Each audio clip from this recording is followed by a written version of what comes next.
जश्न मोहम्मद मना ले, तेरे घर ते करम रहणगे, झंडा मदनी दा घर ते।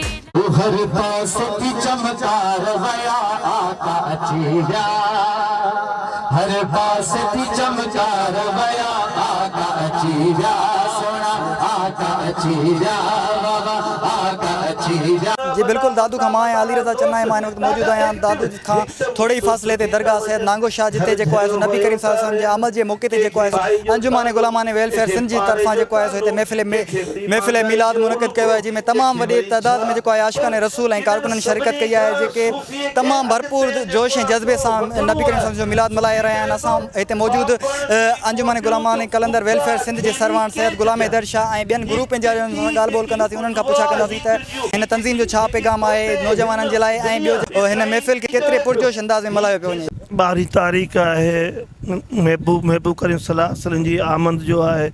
सभु आइमा ऐं उन्हनि जो मुतफ़िक़ आहे त अॼोको ॾींहुं महबूब करीम सल्लल्लाहु अलैहि वसल्लम जी आमद जो ॾींहुं आहे।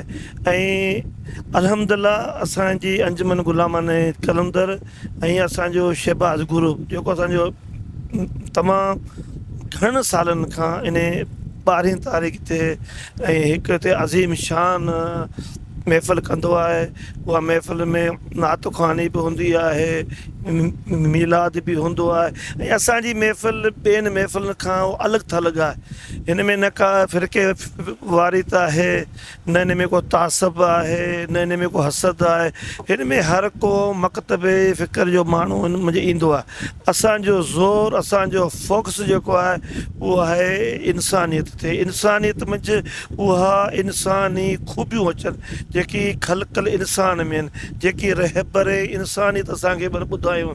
असांजो बि इहो ई फोकस आहे त असां उन इंसान खे उन तरफ़ वठी वञूं जेको उनजी रहबर इंसानियत जेकी असांखे इख़लाक़ किरदार जेके असांखे सम्झाया आहिनि। छो अॼुकल्ह जो इंसान उन्हनि किरदारनि इख़लाक़नि खां हटियलु आहे।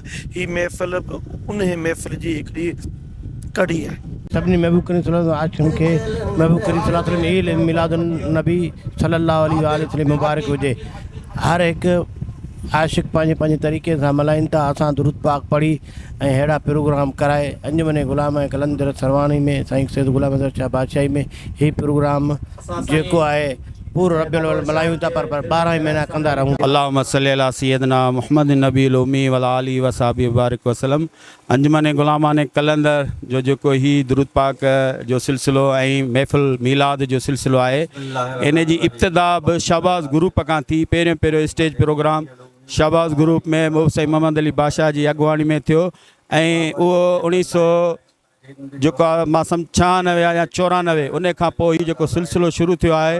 हींअर पहिरियां त असां शहर में कंदा हुआसीं, पर हींअर वरी साईं नांगे साईं बादशाह जो जेको हीउ रोज़े जो कमु असांखे मिलियो, उन खां पोइ असां जेके बि महफ़िलूं कयूं आहिनि उहे हिते कयूं आहिनि। महफ़िल जो मक़सदु आहे त हिन नौजवान नस्ल खे आका साहब सम्झे मोहबत जे रस्ते उनखे राह ॾेखारिजे जीअं हू बुराई खां बची सघनि। आका साहब सम्झे दामन में चंबड़ी पवनि।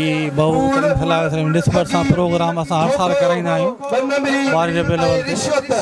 असांजो सिर्फ़ु पैगाम दुरूद पढ़णु ऐं पढ़ाइणु आहे, बसि इहो ई असांजो प्रोग्राम आहे। मोहबत जो पैगाम आहे, नफ़रत खां परे थियणु आहे, इहो ई असांजो सिलसिले जो पैगाम आहे। कि मोहम्मद से वफ़ा तूने तो हम तेरे हैं, ये जहाँ चीज़ क्या लो कलम तेरे हैं। नबी कसम जो आमद जो ॾियारो असां तव्हां मुस्लमाननि लाइ सभिनी लाइ हिकिड़ो ख़ुशियुनि जो ॾियारो आहे। असां आम ख़ुशी कंदा आहियूं, हीअ असां मुस्लमान सभिनी लाइ हिकिड़ो वॾो ख़ुशी जो ॾियारो आहे। असां सभिनी मुस्लमान खे मल्हाइणु खपे।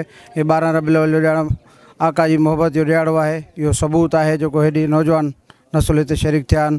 सिर्फ़ु अंजुमन गुलामान कलंदर जे प्लेटफॉर्म तां दुरूद पाक जो कमु जेको दुरूद पाक पढ़ो ऐं पढ़ायो, हीअ दोस्तनि लाइ हीअ पैगाम आहे। ॾिसो तंहिं महिल केतिरे दोस्त नौजवान नस्ल जेको बुराई में लॻो पियो आहे, उन्हनि जे हथनि में तस्बीह नबी करे सम्झो लभनि ते न। इहा ई वॾी हिकिड़ी दुरूदी करामत आहे जेको माना असां तव्हांखे दिलि खे सुकून मिले थो, रूहानियत मिले थी। असां तव्हां इन्हनि शयुनि खां फ़ाइदो वठूं ऐं अहिड़े दौर में फ़ाइदो वठणु खपे।